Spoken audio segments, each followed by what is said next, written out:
Imagine you are handed absolute godlike power. Yeah. No limits, no physical restrictions, just complete supernatural capability. Oh, wow. Okay. Yeah, right. What is the very first thing you do with it?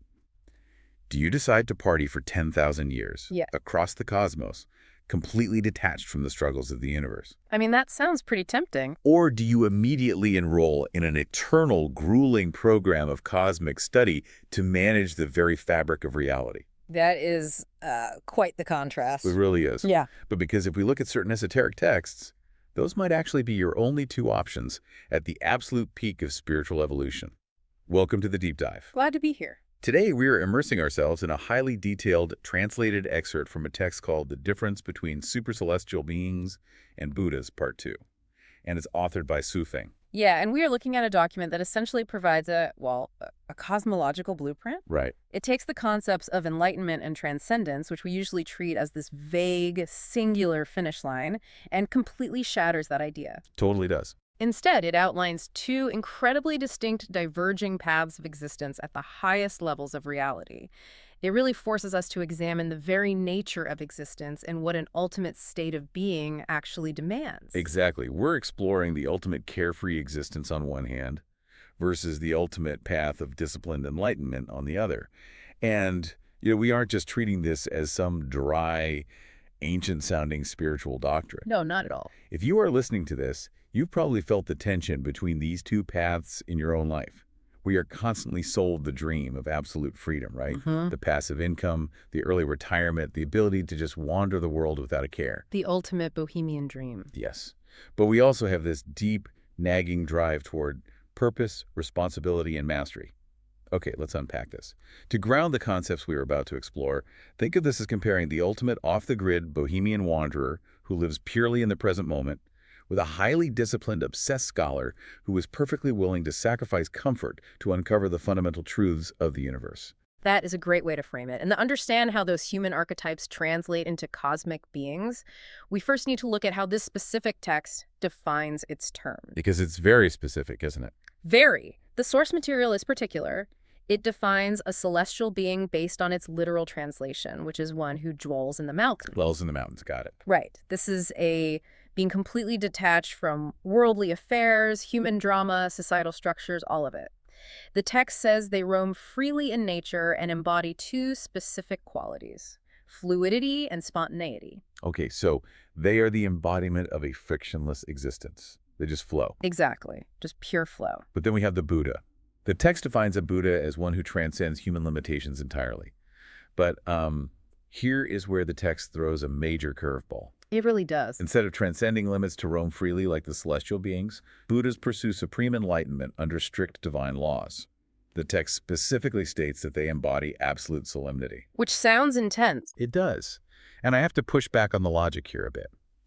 If a being has truly transcended human limitations, why does the text frame their ultimate existence as being strictly regulated by divine laws? That's the big question. Doesn't transcending a limitation inherently mean you have more freedom, rather than being bound by strict solemnity and rigid rules? Well, I mean, we tend to equate freedom with the absence of boundaries, right? We think transcendence means escaping all structure to just float in the void. Yeah, that's the standard assumption. But what's fascinating here is how the text proposes a completely different mechanism for reality.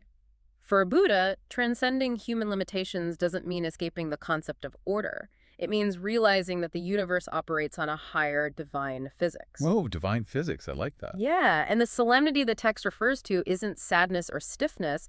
It's the sheer gravitational weight of what they are pursuing. Supreme enlightenment isn't something you stumble into by drifting along with the cosmic breeze. You can't just stumble into being a Buddha. Exactly. It requires a structured, rigorous adherence to universal truths. Their freedom is not the freedom to do whatever they want. It is absolute freedom from ignorance. And freedom from ignorance requires rules. Freedom from rules versus freedom from ignorance. Mm-hmm. That is a massive distinction. Huge. And the text doesn't just leave this as a philosophical debate either. It actually maps out how this fundamental difference in their nature physically dictates where they exist within the universe. It provides a highly specific cosmic geography. It does, and it's so detailed. The text uses spatial and temporal dimensions to illustrate their internal states.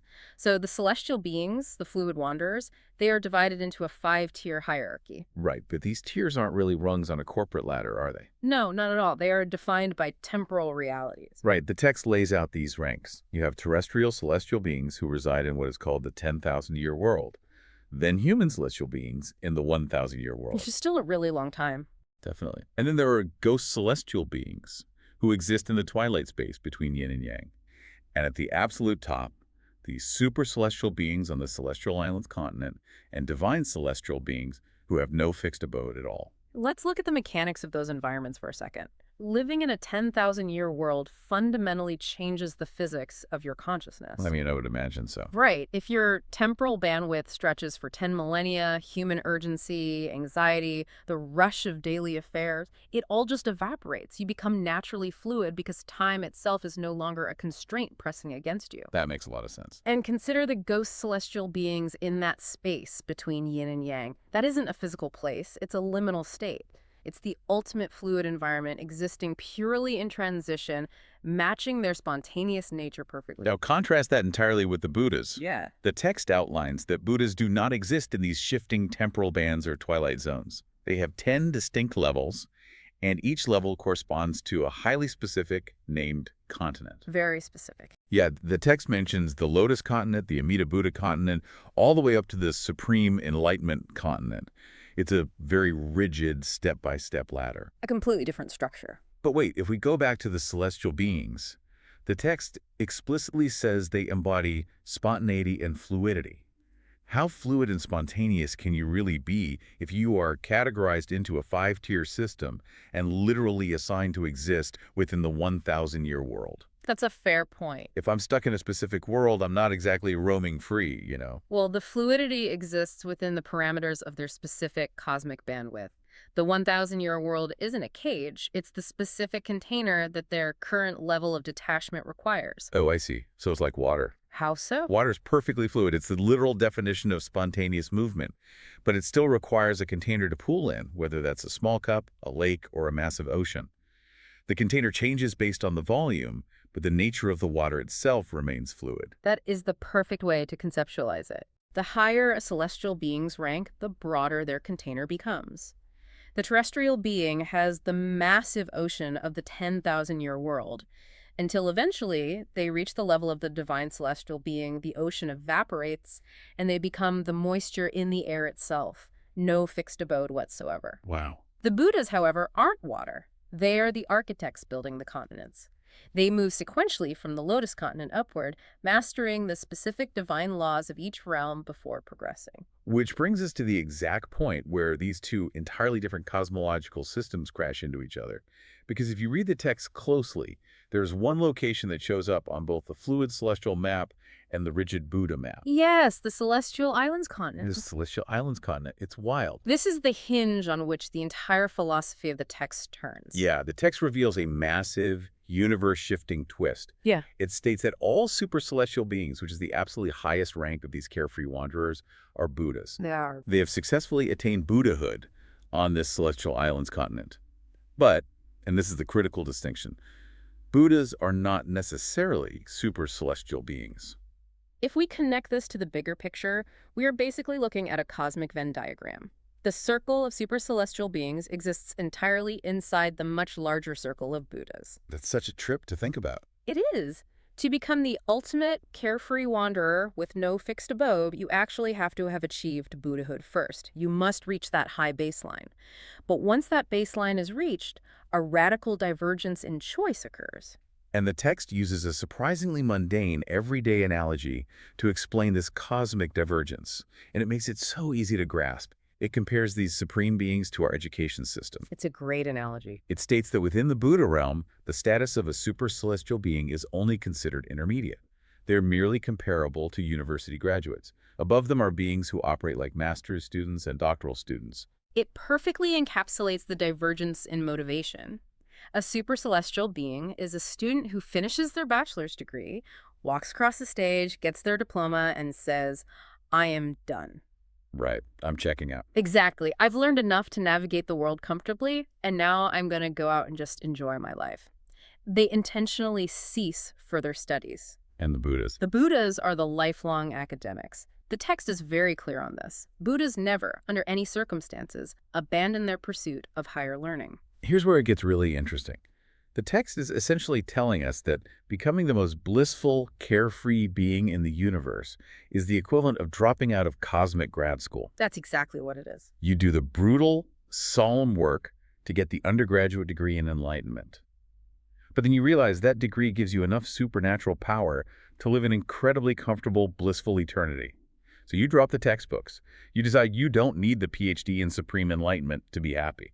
Right. The super celestial path is an active, conscious choice to halt the rigorous academic pursuit of universal truth.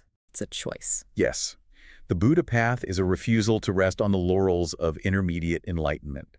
They know there are deeper, more complex laws to understand, and their drive for absolute wisdom overrides their desire for comfort. So let's look at what these vastly powerful beings actually do with their time and their cosmic degrees.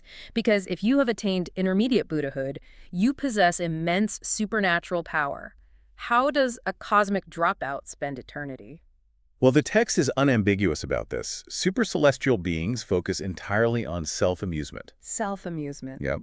Having graduated, they turn their attention away from the mechanics of the universe. The text explicitly says they ignore the affairs of both heaven and humanity.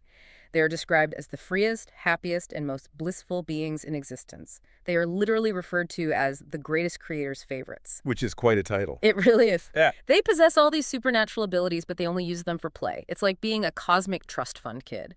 You have infinite resources, immense power, and the text says they bear absolute zero responsibilities or obligations. They are the ultimate consumers of the universe's joy. But contrast that with the Buddhas. The text explicitly states that Buddhas seek neither entertainment nor temporary ease. No vacations for the Buddhas. None. While the celestial beings are the happiest, the Buddhas are the wisest beings. They remain strictly self-disciplined no matter how high they ascend. And as they ascend through those 10 specific continents, they gain even more massive supernatural abilities. Yeah. But they don't use them to play in the 10,000-year world. No, not at all. They gain those abilities specifically to fulfill immense responsibilities and obligations. The supernatural power of a Buddha is a tool, not a toy. So what does this all mean? The text draws a hard line between happiness and wisdom. It really does. The Celestials get the ultimate sweet deal. They get the powers, the eternal bliss, the title of creator's favorites, and they never have to answer a cosmic email or manage a galactic crisis. It sounds perfect, honestly. Right. Why would any being, having reached that point, consciously choose the Buddha path? Why choose endless solemn work and strict discipline if you could just be the universe's most powerful bohemian wanderer? This raises an important question about the fundamental purpose of power and knowledge. When a being achieves that intermediate level of enlightenment, they begin to see the intricate, incredibly delicate gears turning behind the scenes of reality. The mechanics of it all. Exactly. A Buddha looks at those gears and realizes that the universe requires active, conscious maintenance. It requires guidance. Their wisdom essentially traps them into service. Oh, traps them. In a way, yes. They cannot simply look away and play in the mountains because they understand the stakes. They take on the heavy burden of cosmic existence because their profound wisdom demands action. It's the ultimate clash between the pursuit of joy and the burden of duty. And it's wild because modern society almost exclusively tells us to optimize for the celestial path. Oh, absolutely. We want the life hacks, the shortcuts to absolute freedom, the ability to detach from the grind. We all want to be super celestial beings. Which begs the question, how do you actually get there? Because if the celestial path is that appealing, the line to become one should be out the door. Well, the text provides a fascinating paradox regarding attainment. It declares that becoming a super celestial being is easy, while becoming a Buddha is incredibly difficult. And it bases that entirely on the rulebook. Right. The text says there are zero restrictions or taboos involved in becoming a celestial being. It is a path of utter, uninhibited freedom. The path to Buddhahood, however, is heavily regulated by strict precepts. You have to monitor your mind, your actions, your adherence to divine law. Hey, it's constant work. But here is the massive paradox that made me stop reading and just stare at the wall for a minute. The text explicitly states, to become a celestial being, one must first worship Buddhas. That is the line right there. The ultimate carefree state relies entirely on acknowledging and submitting to the ultimate disciplined state. You cannot simply shortcut your way to cosmic freedom. Let's really drill down into the mechanics of that, because Yeah. it sounds contradictory, It does sound like a contradiction at first glance. To become the ultimate rule breaker, the text says you must first worship the ultimate rule followers. I don't think it means worship in the sense of just bowing down to statues. No, definitely not. Does it mean that true, spontaneous freedom can only be unlocked by first mastering the rigid physics of discipline? Like a jazz musician. Well, I like where you're going with this. You can't just pick up a saxophone and blow random notes and call it brilliant, spontaneous jazz. You have to spend years mastering music theory, memorizing scales, and adhering to strict rhythmic rules. Only after you have completely internalized the discipline can you break the rules and improvise freely. The jazz musician is the exact mechanism at play here. Worshipping the Buddhas means aligning yourself with the fundamental architecture of reality that the Buddhas represent and maintain. Learning the scales. Exactly. You have to understand the divine laws before you can transcend the need to consciously follow them. You submit to the discipline, you learn the scales of the universe, and that alignment is what safely unlocks the celestial being's capacity for absolute freedom. But the text throws in a brutal caveat. It's a one-way street. Yes, it is. It states that while it is easy to become a celestial being by worshiping Buddhas, practicing as a celestial being makes it incredibly difficult to ever attain higher Buddhahood. Because the habits of eternal play actively erode the capacity for eternal discipline. It's the loss of muscle memory. Exactly. If you spend 10,000 years doing absolute whatever you want, floating through the yin and yang twilight zones with zero obligations, your spiritual muscles atrophy. They completely waste away. You can't just flip a switch after 10 millennia of pure bliss and say, okay, time to enroll in the PhD program for cosmic management and take on the suffering of the universe. Your consciousness wouldn't accept the structure anymore. You've become too fluid to hold a solid shape. The fluidity of the celestial being becomes its own kind of limitation. You can transition from strict discipline into absolute freedom, but attempting to return from a state of absolute boundless freedom back into the crushing weight of absolute solemnity and divine law is nearly impossible. It would just break you. The sheer gravity of the Buddha's duty would shatter a being who has spent an eternity avoiding friction. It really paints a breathtaking picture of the cosmos. On one side, Jeffing's text shows us the celestial being, the fluid, spontaneous, mountain-dwelling wanderer. The eternal undergrad. Right, the cosmic university graduates who decided the bachelor's degree was enough. They traded further progression for eternal play. They have immense power, zero responsibilities, and exist in a state of frictionless joy. And standing in stark contrast is the Buddha, the solemn, eternally disciplined student. They operate within highly specific, structured realms, constantly pushing for supreme enlightenment through strict adherence to divine laws. The total opposite. Completely.